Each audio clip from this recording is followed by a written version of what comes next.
We very much appreciate you being here for the launch of Participatory Innovation and Representative Democracy in Latin America. The Woodrow Wilson Center, as you know, is a center for public dialogue and advanced research.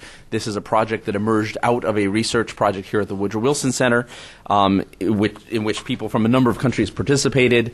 We are very pleased that the Woodrow Wilson Center Press has published this together with Johns Hopkins University Press. And I thought I saw Joe Brindley wandering around. Joe, thank you very much for all your hard work on this. I think it has finally come to fruition. We've been around this, working on this now for a couple years, as happens with academic books, and very much appreciate all your efforts on this. I will introduce in a second my two colleagues here, the co-editor and our commentator today. Let me just recognize a few people in the room. We're very pleased to have a very distinguished group. I'm sure I'm going to overlook some people I should mention. Leslie Bethel, who is a senior scholar here at the Wilson Center from Oxford. Very glad to have you here. David Crocker from the University of Maryland, who participated in some of the discussions around this book and is mentioned here in the book as well. Carlos de la Torre, somewhere over there as well, a former fellow who has been indirectly implicated in this project as well. At least we have mined his ideas at different times. Lázaro Cárdenas, a former scholar here at the Woodrow Wilson Center, who runs the Diálogos program here at the Wilson Center's Mexico Institute. And very glad to be here with Enrique Peruzzotti, who is not only the co-editor of this book, but is a distinguished professor at the Universidad de Itela in Argentina, who is currently at the UN in Geneva, at the UN Research Institute on Development in Geneva, and is a former fellow here at the Woodrow Wilson Center. And Diego Bente, who is our commentator today, who is someone who was the deputy director of the Democracy Forum at the National Endowment for Democracy, but is also someone who's contributed in numerous and very exciting ways, both to the analysis of politics and to the doing of politics as well. Has been very involved in the democratic changes in his country of Paraguay.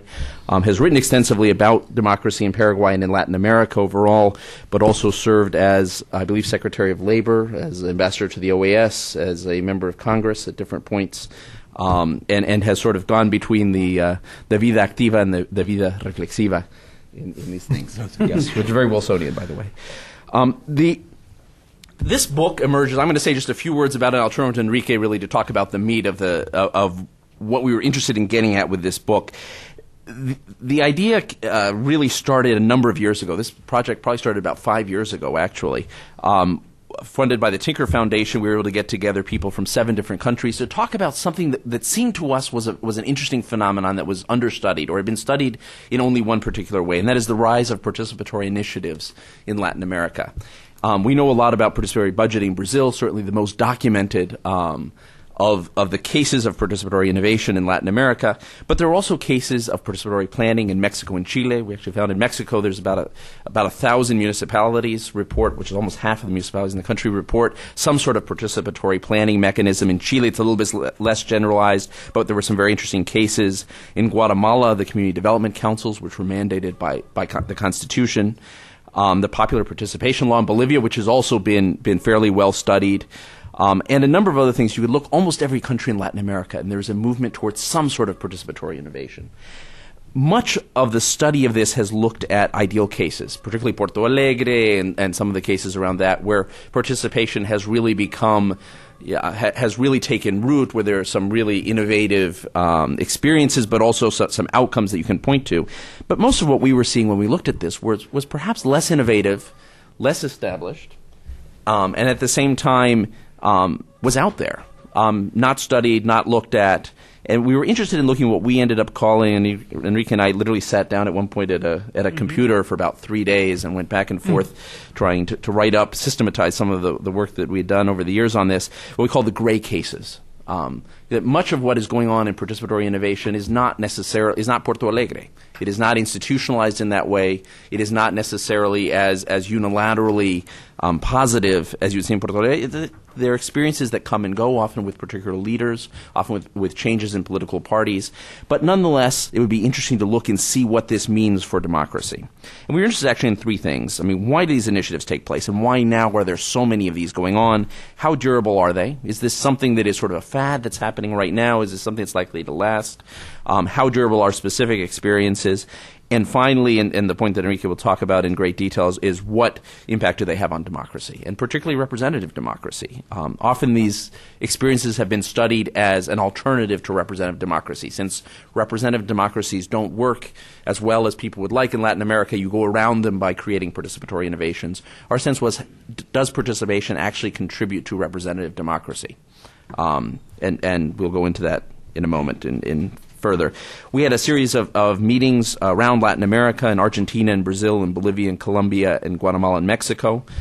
We have specific publications from Mexico and Colombia and Argentina. I think most of them are out there on the table. And this book finally brings together 5 of the 6 cases. We are actually 5 of the 7 cases. We ended up adding Chile at the end as well. In Brazil, Marcos Melo talks about participatory budgeting. He looks at the differences among 4 cities that are going on. Porto Alegre is one case, but he looks at 3 other cases which are slightly different. And then he compares them at the end also to, he says, this is basically a vertical form of accountability. Citizens are holding their government accountable, and the government is meant to be responsive to citizens. He compares it to the Tribunais de Contas, Leslie will correct my Portuguese.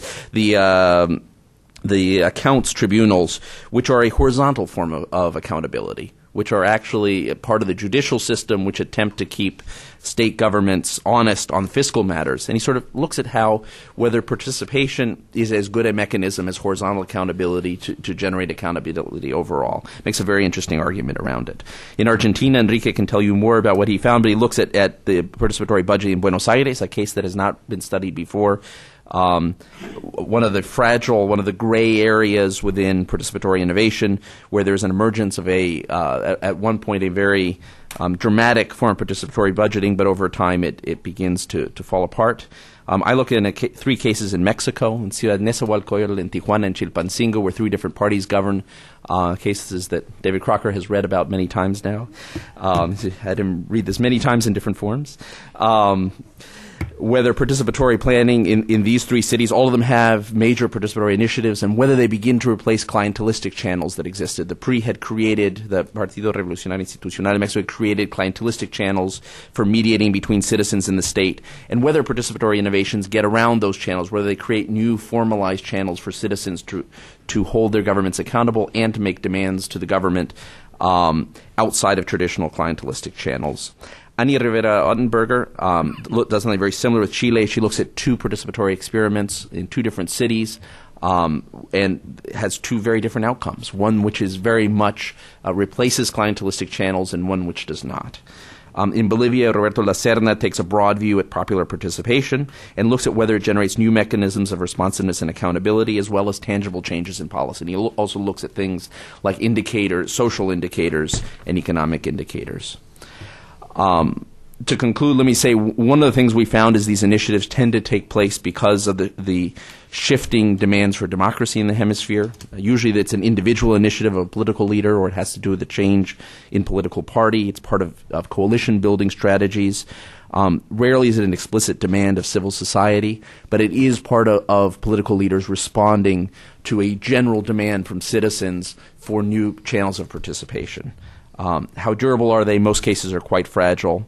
They often end when the party in power or a particular leader leaves, or they carry on with much less energy. But there are exceptions in Brazil and Bolivia where these things have become enshrined, and to some extent Guatemala, although it's not covered in the book, where these things mechanisms have become enshrined in the Constitution or in law. And so there is some continuity that gives some long-term potential. And let me turn it over to Enrique to talk a little bit more about the relationship to democracy. Okay. Well, thank you, everybody, for coming. I want to reiterate my thanks to all of you that are here today in this room and contributed in different ways to the project.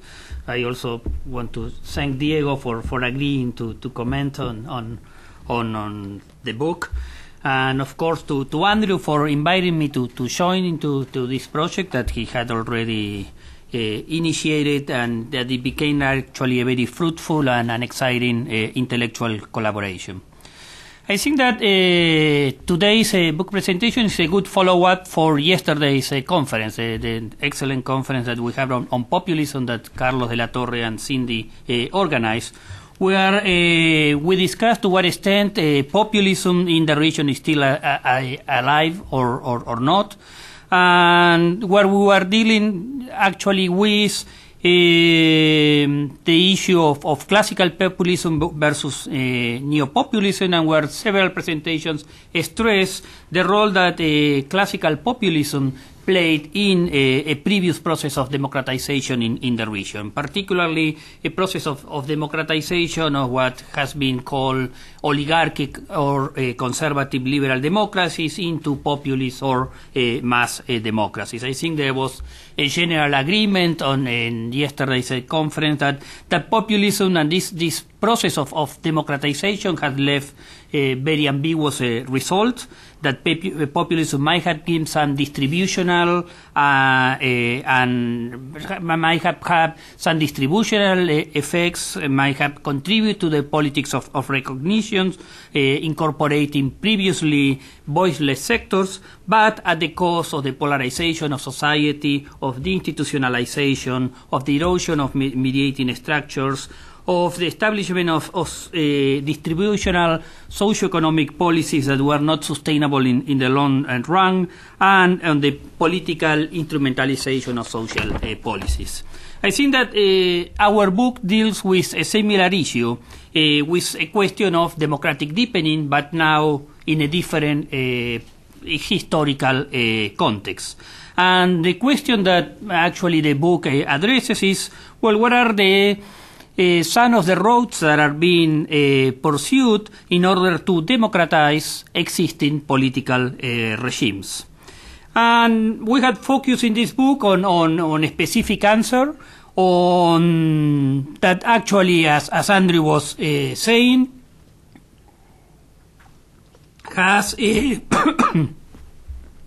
specific answer, that is the creation and the establishment of novel participatory designs that had led to very interesting forms of democratic experimentation. And I think that actually something that generally the literature tends to overlook, since it focuses to a large extent on the role of the executive or the Congress, etc., is that Latin America, and specifically certain societies of Latin America, has become a fascinating field of democratic experimentation. And therefore I think here it contradicts someone that Jaworski and others have said that democracy in the last 2 centuries had not generated or introduced major innovations. I think the case of Latin America exemplifies the proliferation of different sorts of initiatives that are aimed at deepening democracy, improving representation, creating new formats of participation that I think are in need of evaluation. To what extent these new formats are contributing or not to the agenda of democratization.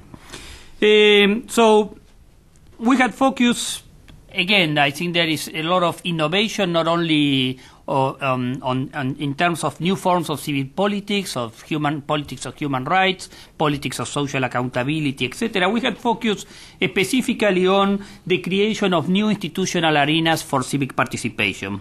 And here, as Andrew was mentioning, we are focusing on different type of case studies, mainly.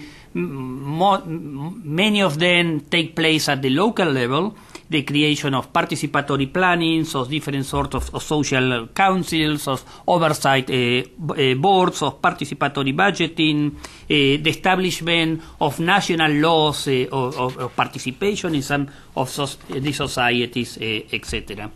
So the question is, to what extent are these new formats a proper response to the recreation and the strengthening of representative democracy. So our focus with Andrew was to think of this link between participation and representation not as alternative ways of organizing politics, but actually as 2 necessary elements of democratic representation.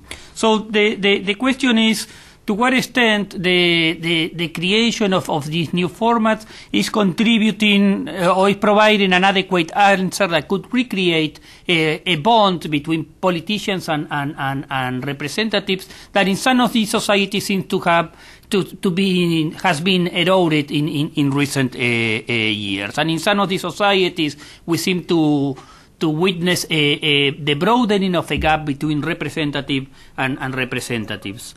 So the question that we pose is, well, are these a useful response to the recreation of the representative relationship?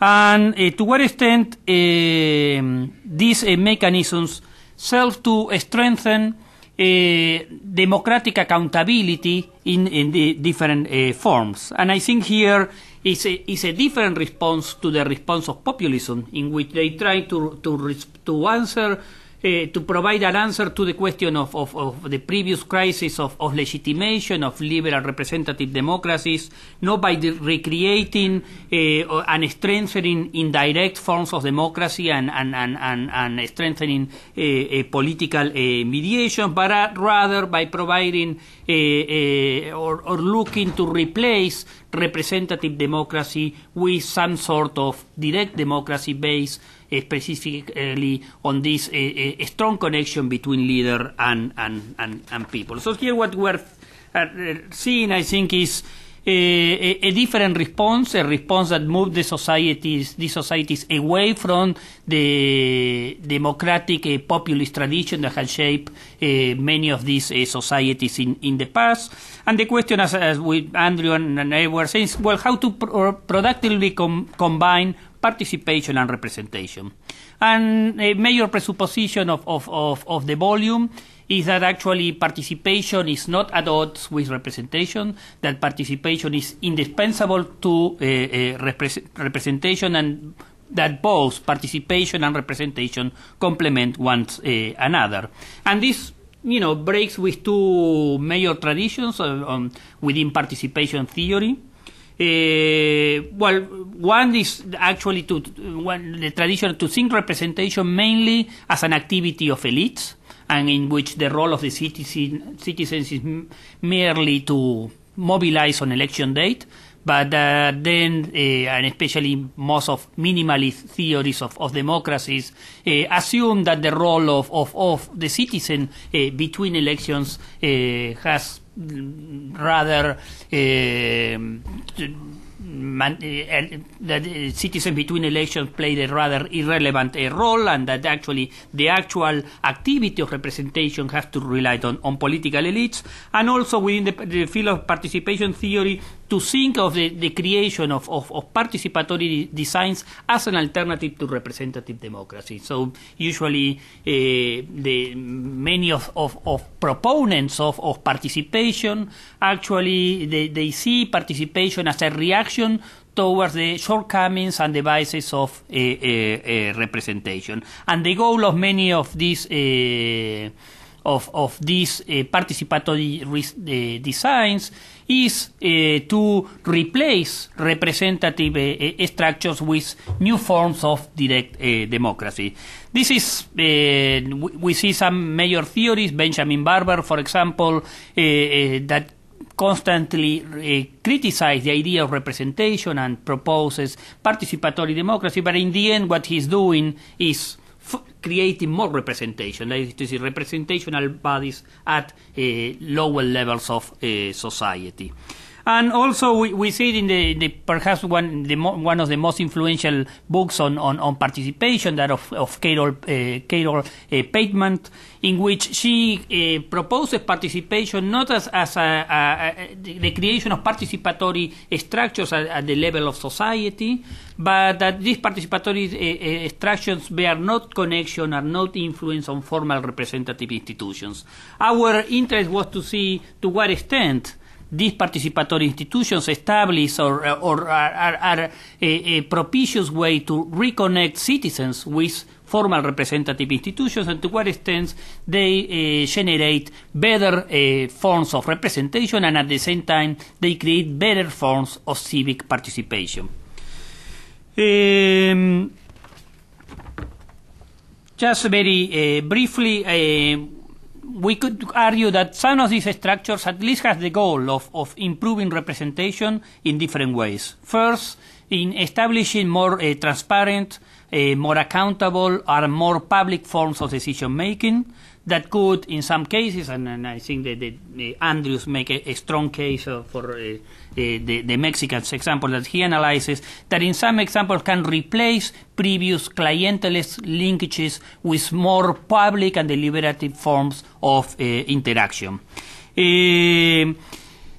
It can also contribute to better representation by establishing a deliberative process that not only improves representation but also improves participation, because it's a process that is public and deliberative forces citizens and that gives the citizens the opportunity to set priorities and policies in a public forum, forces them to provide reason and justify for their claims, and therefore they have to just not merely negotiate their demands behind doors, but to have to negotiate and justify their demands in front of other citizens.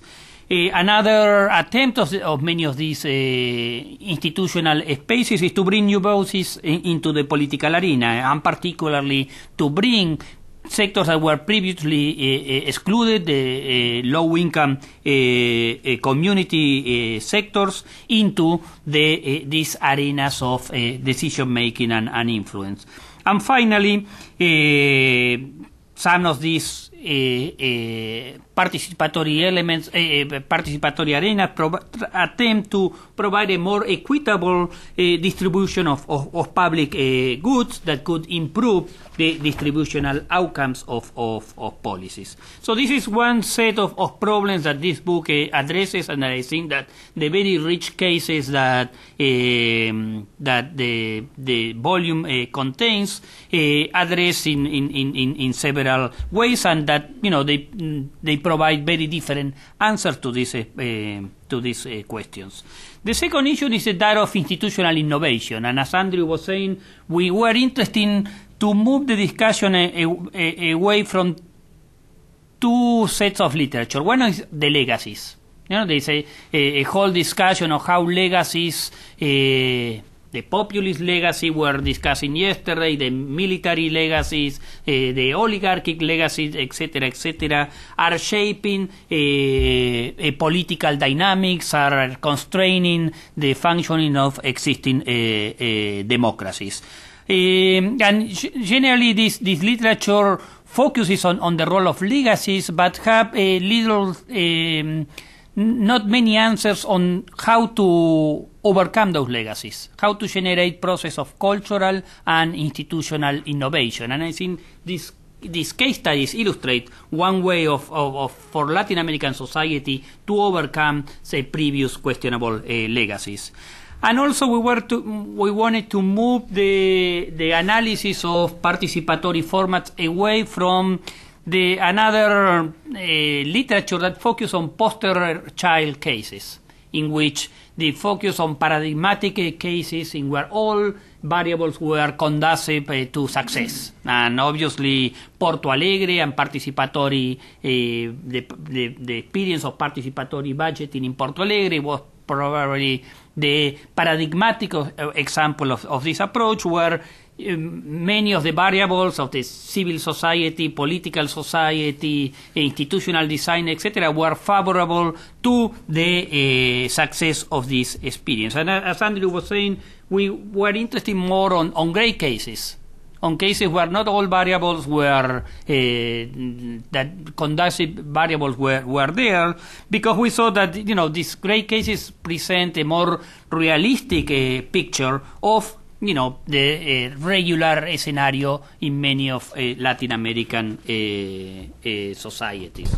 Of course, the aim of the book is not to provide answers to these issues, and actually if you see the different case studies that are being analyzed in the volume, they all have very different diagnoses about whether these participatory formats were able to respond to all of these issues and challenges that Andrew and I were raising, but rather, to open up a discussion over a possible way of deepening democratization in Latin America, of recreating and strengthening a representative democracy, and of overcoming previous, without falling into the trap of previous democratizing strategies that proved to be probably successful in the short run,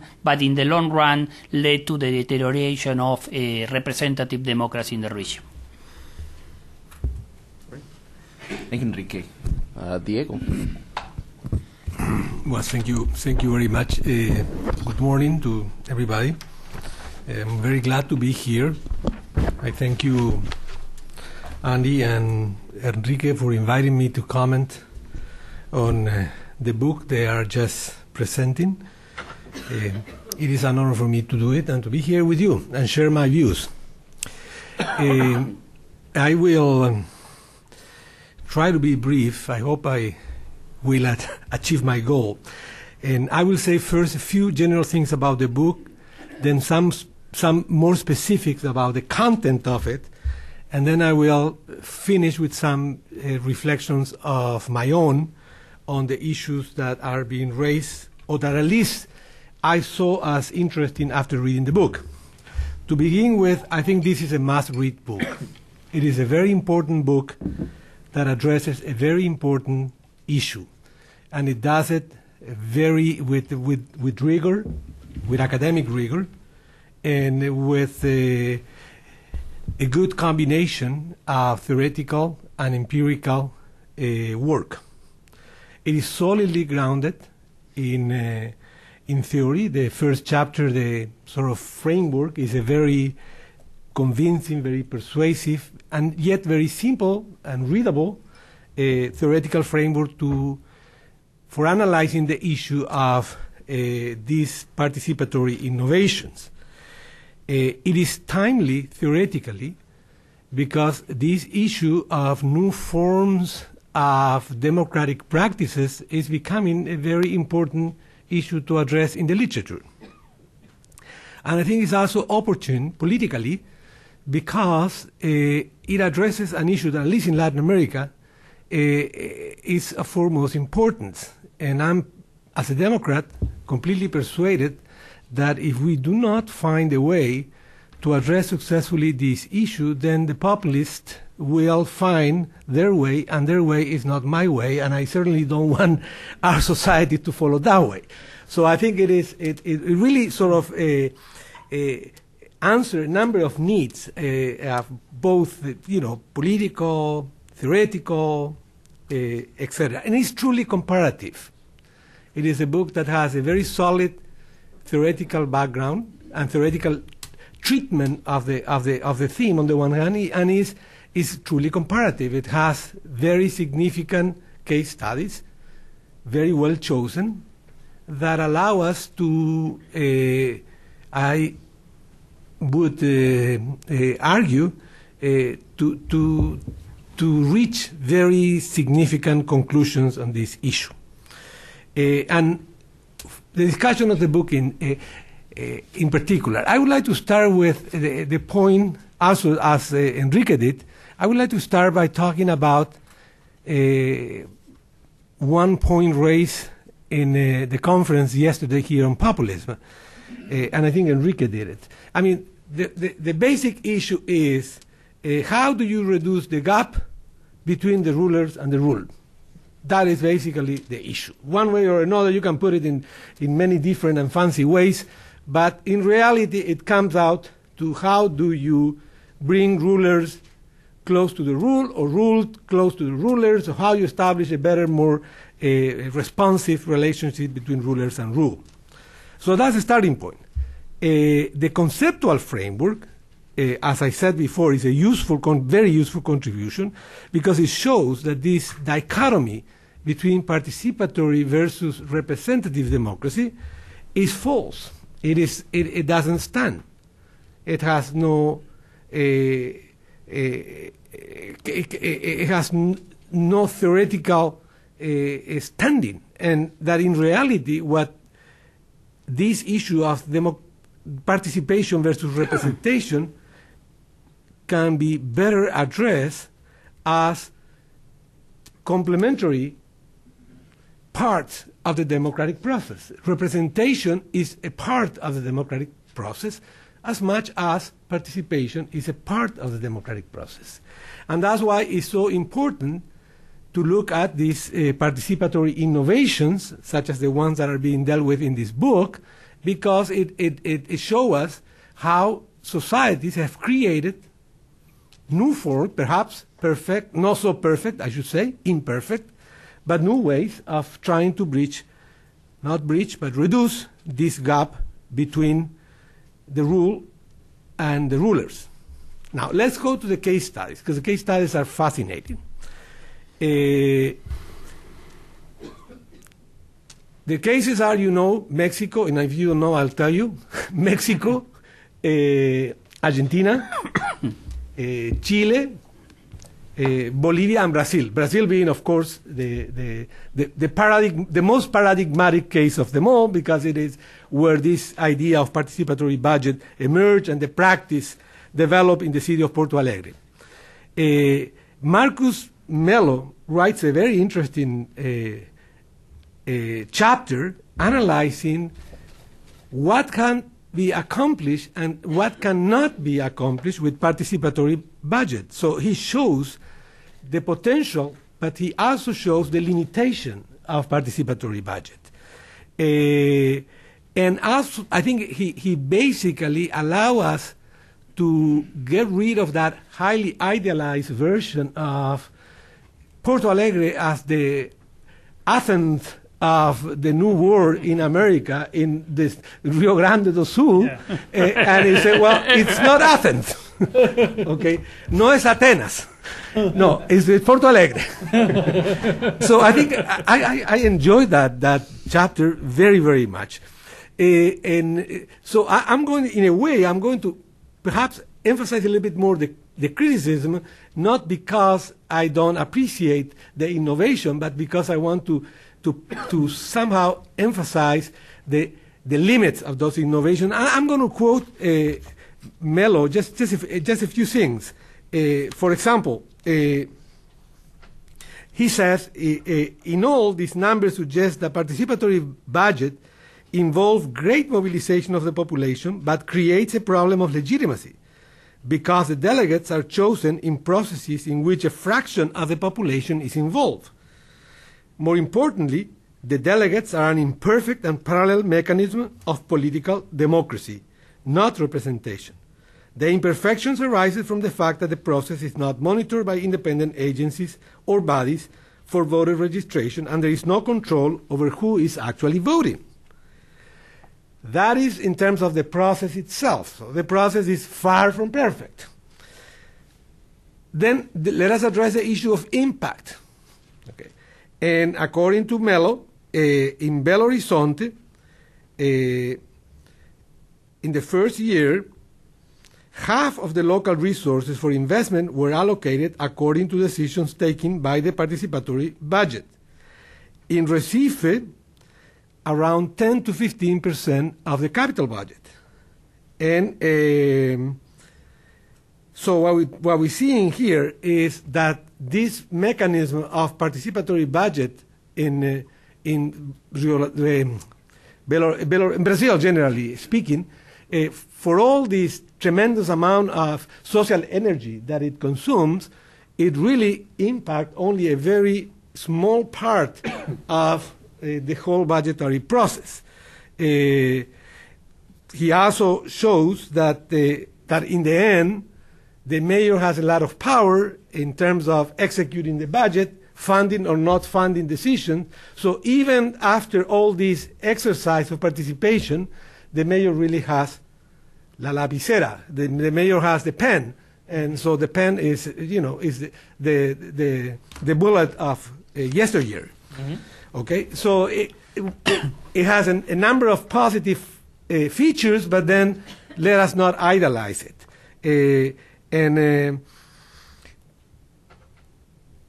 Just one last quote from Melo. Because of the system, the participatory budget primarily represents a new layer of political representation. This is not direct democracy. These are assemblies of people who elect delegate, who elect delegate, who elect delegate, who eventually, you have all this indirect structure of representation. It is political representation, and there's no way around political representation unless you live in a very, very small city.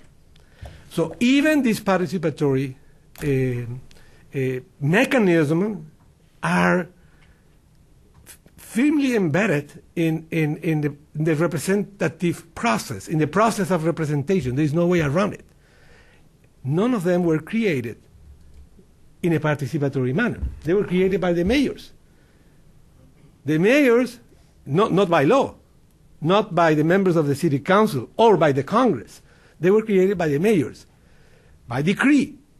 And in the majority of the cases, they were created because the mayor had trouble with the city council, so they were trying to seek a base of political power that would allow them to have more discretion in the administration of the budget, or to counter the power of the city council. So in reality, what this mechanism of participatory budgets are creating is a new sort of representative body, which in my view is more imperfect than the city council, and is creating a sort of a dual policy-making structure. One, the city council, to do I don't know what, fixing street, I suppose, or something like that, lightened, and another one to do the budget. So you have two bodies of political representation to deal with two different kinds of issues.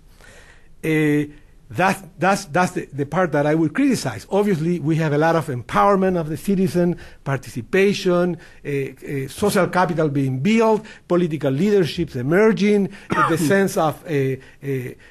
sense of self-esteem of the people participating. There are a number of very positive byproduct of this process, but it's far, in my view, it has not. We cannot idealize it. Perusotti, Enrique, does a very interesting analysis of the city of Buenos Aires, and in reality, it doesn't reach conclusions that different from the ones that allow with the specific characteristic of Argentina than the ones that Marcos Melo did in the case of Brazil. And I just quote one paragraph. As a mechanism of social accountability, participatory budget in the city of Buenos Aires replicate problem of existing institutions, including clientelism, irregularities in the selection of representatives, and an adversarial style of political representation.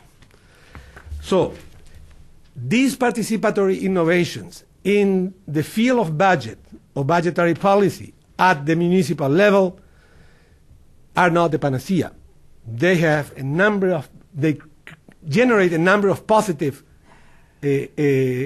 outcomes, but at the same time, they are limited in many ways and respects. And another very important point that Enrique makes is that participatory budget provide a meeting ground for the already active network of civic leaders, contribute to sustaining the participation of community activists and organizations. In other words, the majority of the people that are participating are people already active. It's not that you bring in new people into the political process. They already engage, find an area, an arena, a forum where they can work. Having said this, we have to go to the work of Andrew, who has a very, very, very nice research design. He takes 3 cities in Mexico, the city of Chipalcingo, the city of Nezahualcóyotl, don't ask me to pronounce in Aztec, and the city of, Neza. Neza, exactly, yeah, Neza. it's simpler, and the city of Tijuana. And each one of these cities is ruled by a different party. Chipalcingo by the PRI, Neza by the PRD, and Tijuana by the PAN. So it allows us to see, how a participatory budget, the same process, operates in three different political settings under the control of three different parties, which we should expect some difference, or else, the parties don't make any difference. So it doesn't really matter whether you vote for one or for another.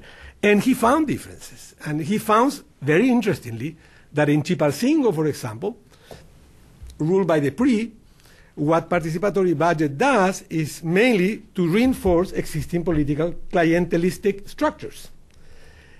However, in Neza and in Tijuana, it either makes political brokers to compete more actively among themselves, so they become better political brokers, or diminishes the level of clientelism. But the question that I like to ask to Andrew is, these municipalities are, at the time of the analysis, were already ruled by either the PRD or the PAN, which means that the political clientelistic network of the PRI was already in trouble. Otherwise, they would not have won. So in other words, that's something to look at. Then, this in a way, to me, show the limitations of participatory innovation. Let me look at the other two cases in which I see the potential of participatory innovation, the case of Chile and the case of Bolivia.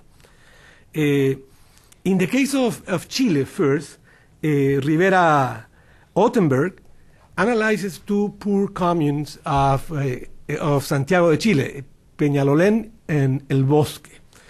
And she shows that in El Bosque works better than in Peñalolén, which is more political, less technocratic. But more beyond that issue, I like to emphasize this point.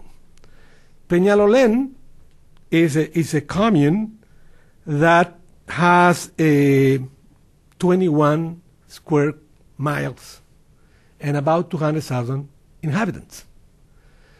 And El Bosque, 5 square miles and a little bit less than 200, 180. So we're talking about small units and fewer people. Mm-hmm. Whereas when we talk about Porto Alegre or when we talk about Buenos Aires, we're talking about huge urban conglomerates where you have a lot of heterogeneity in terms of interest. You have, rich areas, poor areas, commercial areas, residential areas, whereas in these smaller communes, you tend to have more homogeneity.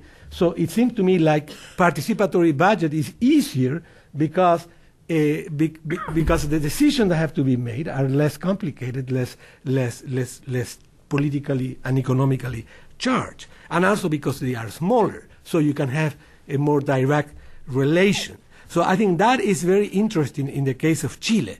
And in the case of Bolivia, Roberto Lacerna writes a very interesting article on the law of popular participation. I'm sorry, that was approved in the mid or early 90s, 1994, I believe, which is not really about participatory budget, but it's much broader. It includes the creation of 300 plus municipalities, oversight boards, a new electoral system that includes single member district, brigadas de senadores y diputados that have to be closely related to their constituents and constituencies, a number of things about popular participation, not precisely participatory budget.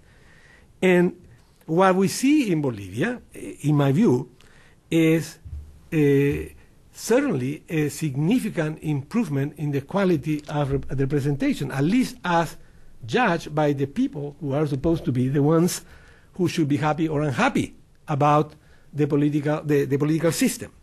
So that law generated a tremendous amount of political intervention and a great deal of proximity, a much greater deal of proximity between the rulers and the rules, between the rulers and the ruled on the one hand, and a much dense set of ties between them because of proximity. All the cases are extremely interesting. Again, they show limitation, they show possibilities. It is something that has to be really looked at carefully, because we can enlighten ourselves with the analysis of these chapters and this book, and we can at the same time develop an agenda for the future. And in terms of agenda for the future, the issues that I see as potential issues of discussion. Number one, what happens when you change the locus of distribution, the locus of participation from distribution policies or from distributive policies to redistributive policies or to regulatory policies? I don't think we know it, but I think it's something we should explore. Because one thing is to participate on budget allocation, and another thing is to participate in a range of other political policy decisions that are basically redistributive or that are perhaps regulatory. Number two, accountability versus decision making. Participatory budget tend to put the emphasis on participation in decision making. But if we are going to promote participation in decision making, and is binding or quasi-binding, then why do we have an elected council? Or are we going to have two layers of decision-making bodies? Whereas when participation emphasizes accountability and oversight, in my view, it seems to work better. That's the case of Bolivia. In Bolivia, they do not participate in the decision-making process, but they participate very actively in the oversight process, in the accountability process. Mm-hmm. So I think that distinction and which area are you participating in is an important distinction to make in the future. Third, smaller constituencies. I always been in favor of proportional representation. And I always been against single-member district. But then, as I become older, I tend to, I'm beginning to change my mind. I think single-member district in some cases may work better, and Bolivia is an example. Bolivia has a system of about half of the members of Congress elected in single-member district, and another half in party list. And I think other countries have similar system. Mexico also, I think, it has some kind of a mix. It's called the German invention. Okay, so that we have imported from Germany. But one way or another, I think the problem of proximity between the ruler and the rule is a very important one, and the problem of accountability is much easier when you know who is your congressman. In the majority of the Latin American countries, we do not know who is our senator or who is our deputy being representative. And then, you have all these people, but then you don't have any personal relation or any kind of, at least theoretically personal relation with them. So maybe we have to think about a change in the electoral law, in the electoral procedure, as a way to increase proximity and therefore improve participation plus representation. And Roberto Lacerna mentions that in his article. And finally, the question of clientelism, which is, of course, I think is a very important one. And in the question of clientelism, again, I would ask the question: how would we reduce the level of clientelism in our countries with this participatory budget participatory innovations, by focusing more on accountability or by focusing more on participation. My fear is that because the majority of Latin American countries are like Chipalcingo, unfortunately, this participatory mechanism in decision making will not make much of a change in the clientelistic structure, whereas the Bolivian solution of insisting more on oversight and accountability may do a better job. But that is just simply, an hypothesis that I have. Having said this, I think I more than ran out of time. I apologize for that. It is a fascinating book. I thank you very much for being here and for being able to participate in this discussion. And I suppose we go to question and answers. Theo, thank you. That was fabulous, actually. Really appreciate that, and appreciate you reading the book and commenting on it. And you've opened up some questions that we should probably answer, but instead of that, we're going to open it up to your questions. We'll eventually come back and answer all of these. And I see Cindy Aronson, who's the director of the Latin American program, has her hand up. I'd also like to give David Crocker a chance to say something.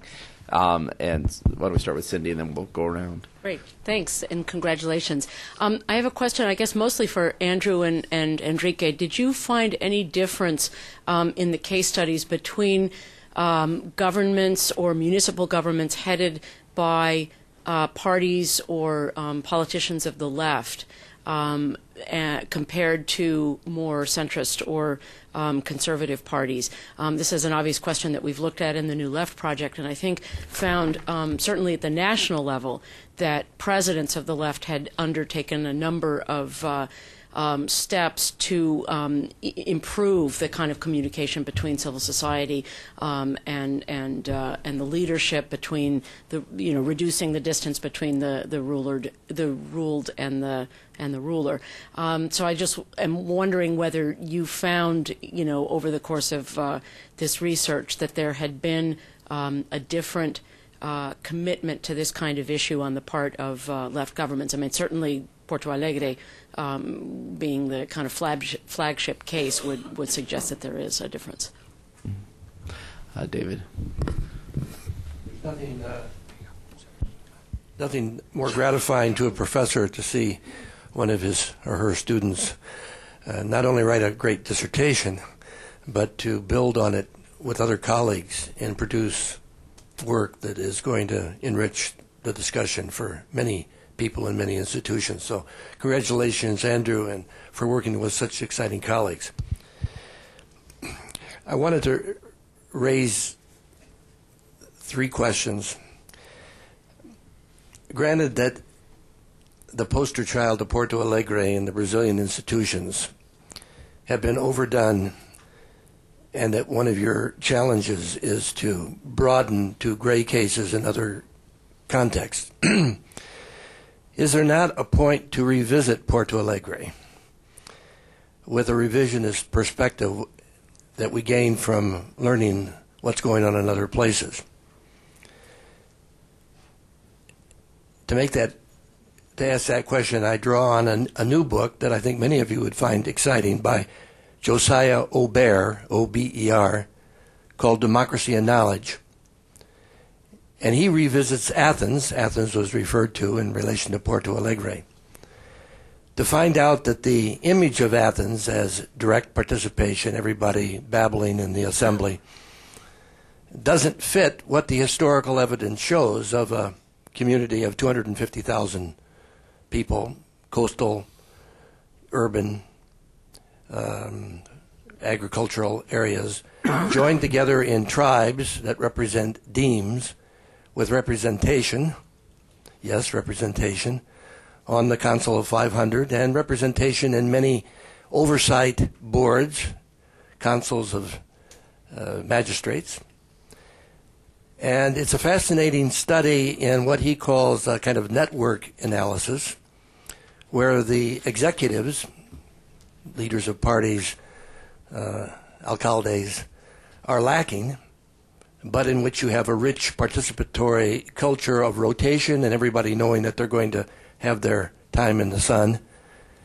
And also the question of motivation, where competition plays an important role in terms of honors and in terms of penalties. So here's a revision of one of our icons of democracy, which causes us to rethink a lot of the distinctions that you guys are rethinking. One of the reasons why the Athenian case is interesting is that we've got 180 years from 508 until, I have my exact date here, of durability and of innovation. And so one of the questions would be, did you find some of the institutions better than others at getting the balance right between maintaining the gains of the past, the learning from the past, the legacies, and opening themselves up to innovation, to revision, etc. Another question that I would ask, have you been exploring new venues for deepening of democratic participation, whatever form it takes? Some of my work recently in Peru is investigating export councils, trade groups, regional trade groups related to municipalities, and the way in which an inclusive, broad-based approach, including small and medium-sized exporters, might be a new venue. And finally, I think is the next step to really look at the results. What differences have these institutions made in the lives of people, in the lives of communities? And here Aubert's work is very interesting because his main claim is Athenian achievements, militarily, economically, culturally, in comparison to other city-states, shows the democratic advantage measured by more traditional measures. But of course, we'd also want to have human development indicators and others as well. Thank you. Thank you. Howard Weird, also public policy scholar here at the center. Only two questions this time. First of all, the cases may bias the results. 3 of the 5 countries that you look at are federal systems, which already have a certain history of decentralization, which therefore makes it somewhat easier to do the local participatory activities that you guys outline. And so my first question is this. For the rest of the countries, the tradition historically is the French system of local government, in which people tend to look to the central ministries for programs and activities, and at the same time there's limited capacity to tax at the local level. So I wonder if you would address this tension between your advocacy for local participation and representation and a 200-year tradition, after all, of basically French local government, which is highly centralized and cuts against local participation. The second issue, which may call for another book, Joe, are you still here? Is this. You know, there's a second wave of corporatism literature now, which indicates that after democratization and after the writing of new constitutions through many countries in Latin America, new forms of corporatism are emerging at the local level rather than at the national level. So that groups of women or groups of farmers or groups of businessmen are being forced to organize and to register and to show their roles, their membership roles, at the local level as distinct from the earlier corporatist forms at the national level. And I wonder if you would address this issue, therefore, which is a big one, of organic or corporatist democracy at the local level versus inorganic individual citizen participation at the local level. And Joe, you had your hand up as well, and then we'll actually respond. Olga will come to it as well. Leslie. I've only read 2 chapters. Okay. I read the first chapter, and I read yours about Mexico. I look forward to reading the rest of the book. But My question grows out of looking to the future, as the commentator did, and recognizing that my experience with Mexico is almost entirely hasn't been focused almost entirely on the federal and state level rather than the municipal. But I was curious, apart from the fact that you only had a limited number of pages, why in the chapter on Mexico 2 items were not mentioned, problems within Mexico in regard to representative democracy. One is the prohibition against re-election, which I think discourages accountability. It perhaps encourages a clientelism on behalf of parties. It may regiment against the development of career staff work within the federal legislature, which could make the government more representative. And second, no mention of corruption. I liken clientelism, as described here, to the old system of ward healers in the United States. And some ward healers, many of whom I have known, and they're disappearing for a variety of reasons. Some of them were interested only in power, but many of them were interested in cash. And I wonder, as you look to the future, if re-election is permitted in Mexico, and if corruption is diminished, would that have an effect on your outlook for the importance of participatory budgeting, participatory democracy, as a complement or as competition for straight representation? Let's take, contrary to what I said, let's take 2 more, actually. Olga Pellicer, who's here as a public policy scholar as well, Ambassador Pellicer. And then if we can actually put Leslie Bethel on the spot to finish up this round as well. I'm going to ask something very, very simple. Yeah. I was wondering, because if I understand well, I haven't read the book, you are working mainly with groups that are at the participatory budget activity. Now, didn't you find a gap between the know-how and participation? Because after all, understanding a budget is very difficult. Mm-hmm. So you may have there an elite that really understands the problem. And there might be some kind of contradiction between this elite, which is the one that really understands the issues, and participation. And I don't know if that might create some problem with democracy.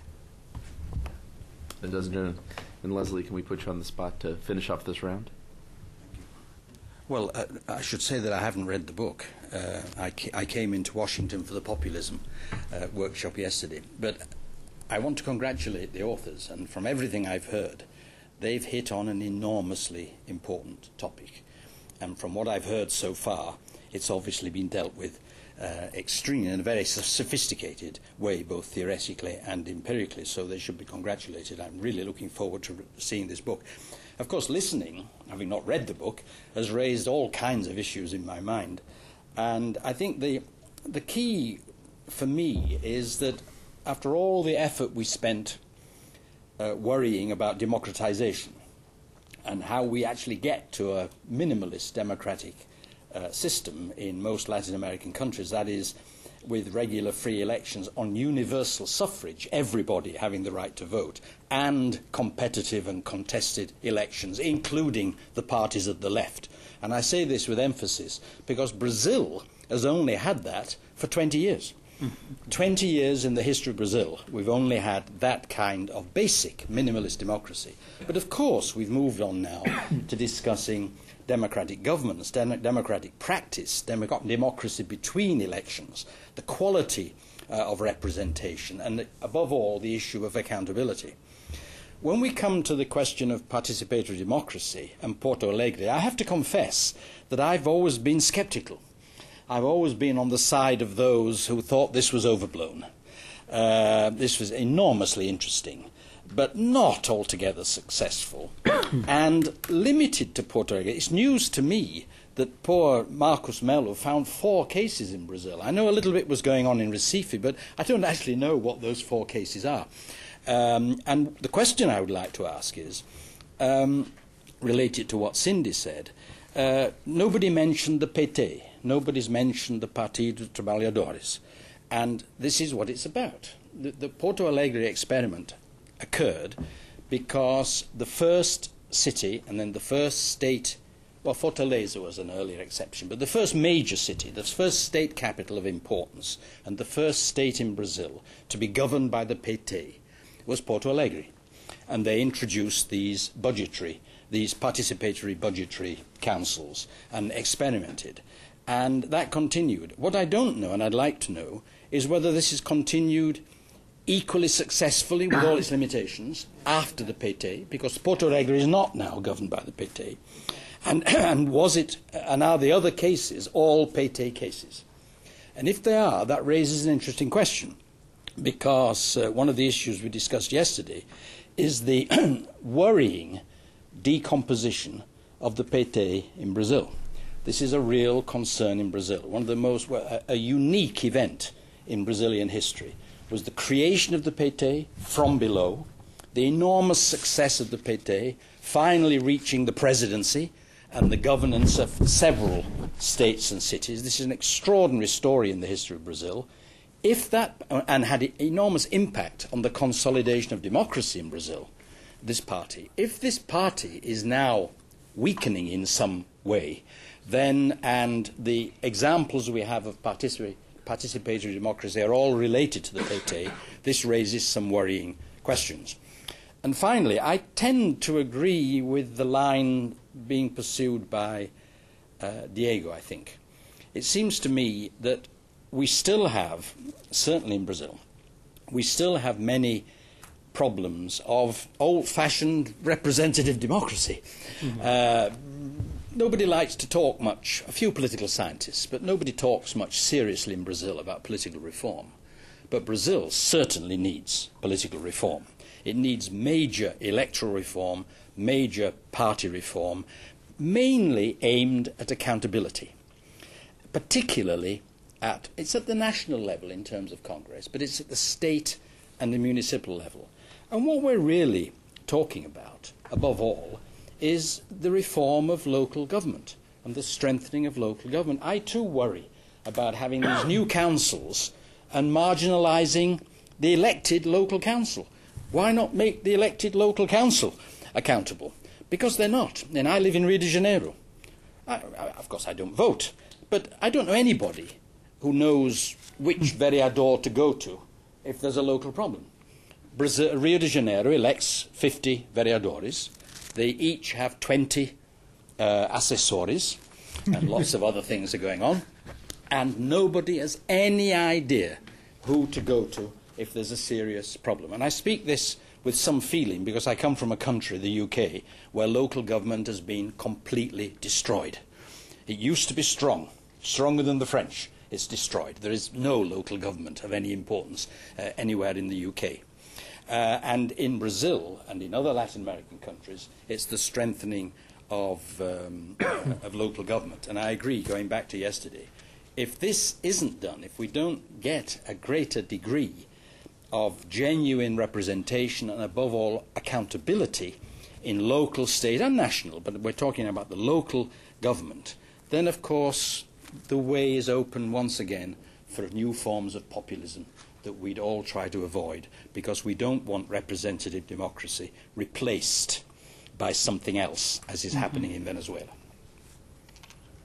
Enrique, do you want to take a shot at it? Okay, well. And we'll try and come back. Katie, you had your hand up, so we can come back to the second. Well, first, thank you, Diego, for very excellent revision of the book and comments. And I will just add that I agree with you that some of the problems of these mechanisms, these relationships that you pointed at the end between accountability and decision making, and to what extent participatory mechanisms should be mechanisms of accountability, because once you move civil society to the arena of decision making, there is no longer civil society, but there is something else. And some of these mechanisms are a hybrid between representation and participation that still we have to elucidate how this works and to what extent this is a solution to some of the shortcomings of representative democracies. I'm going to just take a few of the questions. Let's see this. Yeah.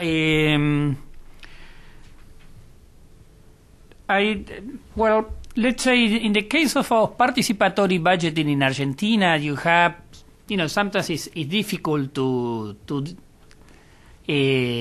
define, some candidates of parties as leftist, especially in Argentina, in societies like Argentina, but you have like two contrasting experiences of participatory budgeting. A rather successful one in Rosario that was carried out by the Partido Socialista, the Socialist Party, in which they have governed the Rosario for several years and introduced in a very orderly manner and gradual manner participatory mechanisms, and as not only participatory budgeting but the planning boards, etc., and has been rather successful. The case that I analyze is supposedly another leftist candidate, Aníbal Ibarra, but he introduced it for all the wrong reasons, because he was finding his political base being depleted by the crisis of 2001 and 2002. He saw this a way of recreating a political coalition, of recreating some clientelist networks, etc. But he was he was always associated with as a progressive leftist mayor.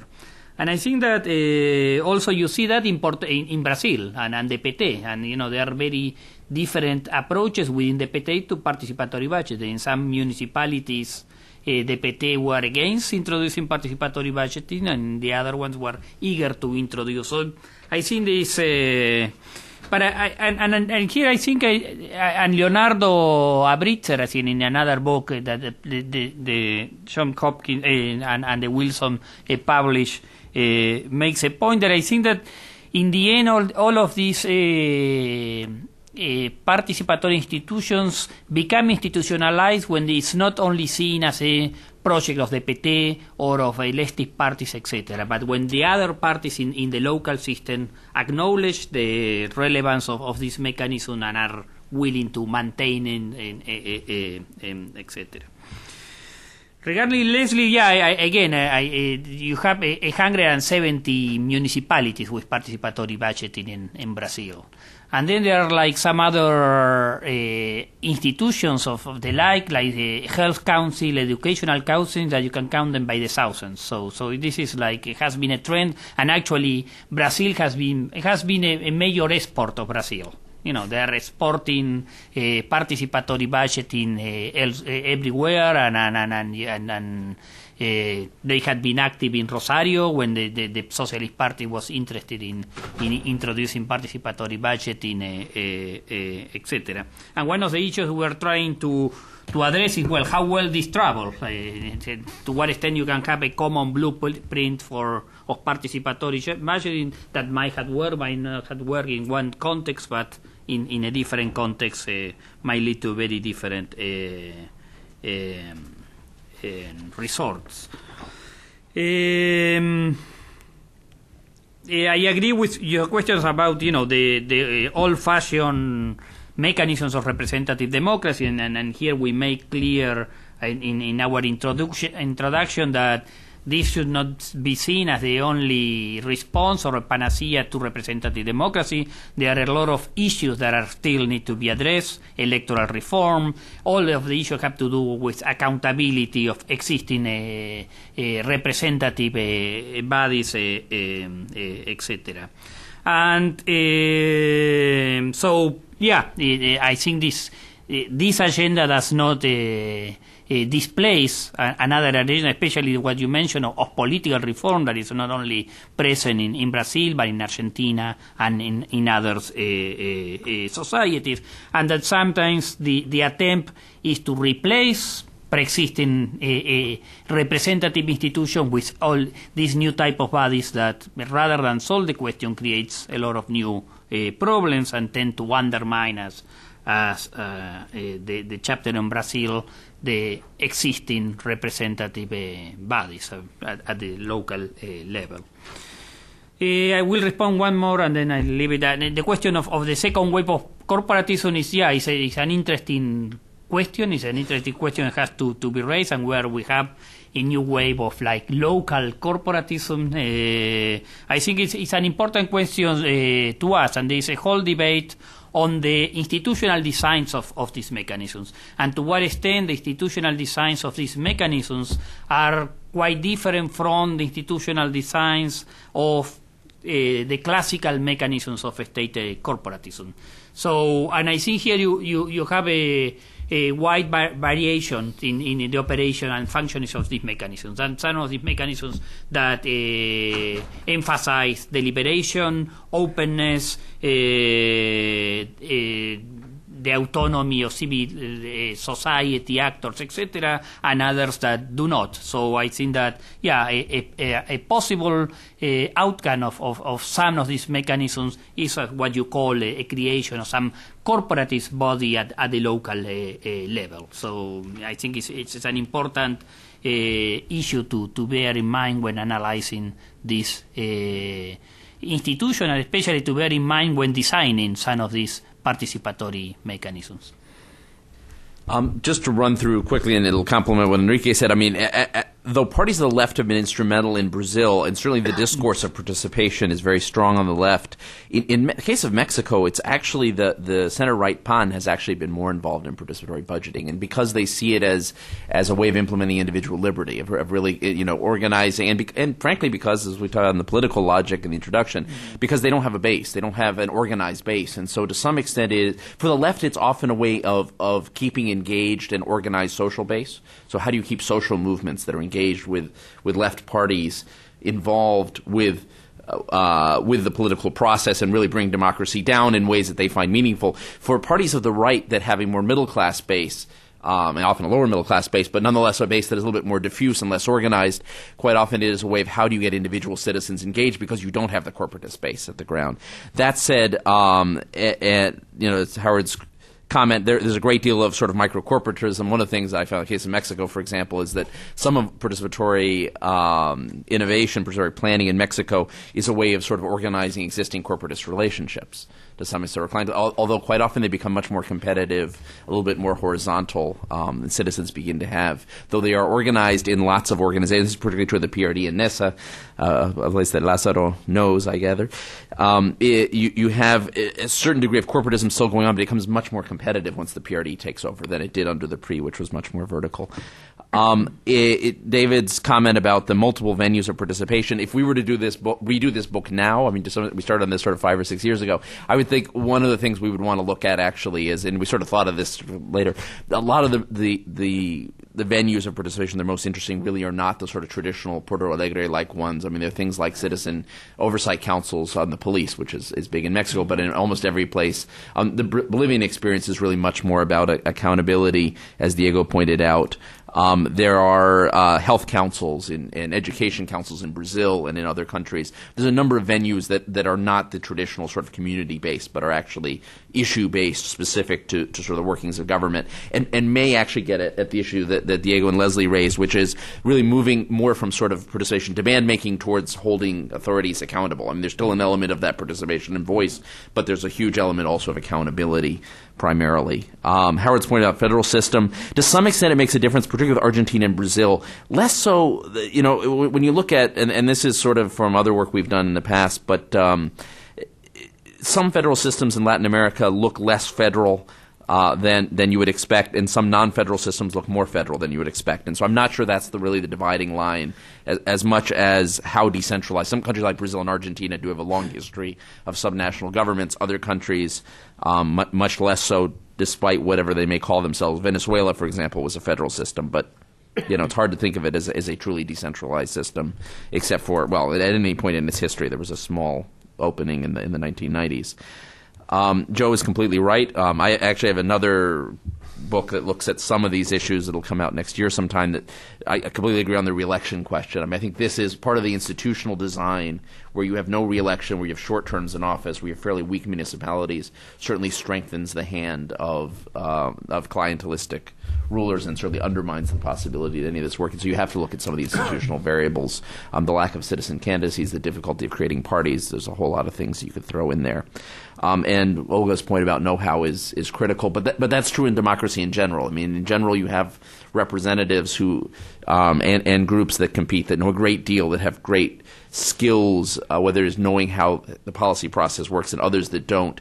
In the best cases of participatory budgeting and participatory planning, you have some sort of equaling out where there's a training process where people become part of the begin to learn how government works. And that's one of the advantages when it works well. Does that happen often? No, it doesn't happen very often. I mean, we can find cases where it happened in Porto Alegre, in Tijuana, and Belo Horizonte, but they're fairly rare cases and not necessarily long-lived. So we're going to do one final question from Katie Putnam, because she actually organized today's event, and you had your hand up. So it would be remiss not to go back to Katie before we end, and then we will, yeah.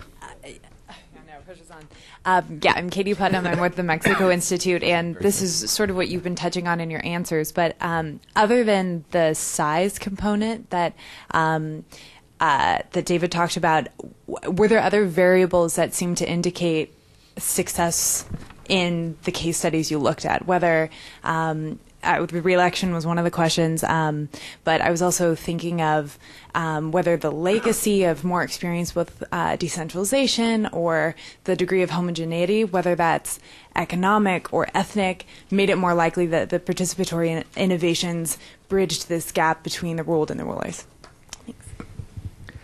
I would say, I mean, just very quickly, we told you all we'd end at 10:30, that the combination that seems to work, and I'm sure we could find lots of exceptions to this, is when you have a mobilized civil society, that civil society is linked to political power in some way, which sort of contradicts some of what we would think of. But I mean, it's not just that you have lots of people out there who are mobilized, but they actually have already some channels of influence to the political parties in power, or to the structures of power. They have some, political resources. And you have a political party or political leader who is around long enough to institutionalize some of what's happening and is interested in these sorts of participation. And just to get back to something that Diego and Leslie pointed out, by the way, and I think was in the subtext of several of the comments, I mean, I think our bottom line in this is trying to return the discussion on institutionalized participation to the realm of representation. Mm-hmm. That in fact, we don't see it as really a separate category, that sort of participatory innovation is something out there which is separate from representative democracy. It's sort of a new area. We actually see it as another level of representative democracy with all the faults of representative democracy. If the rules aren't right in the first place, if you need some engineering, I mean, participation is going to suffer also if representation is not working. Mm-hmm. And you also have to figure out the relationship between the participatory institutions and the representative institutions to make sure they're actually working in harmony. But I would say that's almost the bottom line of those. We're trying to really return the discussion on participation away from an alternative, something that is out there that is sort of different and new and exciting, to say this is a way of really bringing democracy down to a much more local level, much more personal level. It's not the only way of doing it, but it's one of the ways of doing it. And let's have a discussion about participation as a strategy within representative democracy. Yeah, and I think just to conclude and on this point, and returning to the issue of populism, in which populism tried to eliminate previous mediation, what we are seeing here is that the very dynamics of representative democracy leads to the complexization, to a more complex field of mediations, and here we are witnessing is the creation of new mediations, as was the case initially with parliament and parties, and there was a lot of discussion about where parties were undermining parliament, etc. And here you see the creation of new mediations that also attempt to solve some problems, but at the same time create new tensions, etc. No? So the issue is how these new mediations can accommodate themselves into a broader field of mediations in which there are political parties and parliaments and councils, etc., and in order to improve the general performance of representative institutions. Thank you all for coming. Thank you to Katie Putnam for organizing this, to Miguel and Ben for their support, and above all to Diego Abente for very perceptive comments.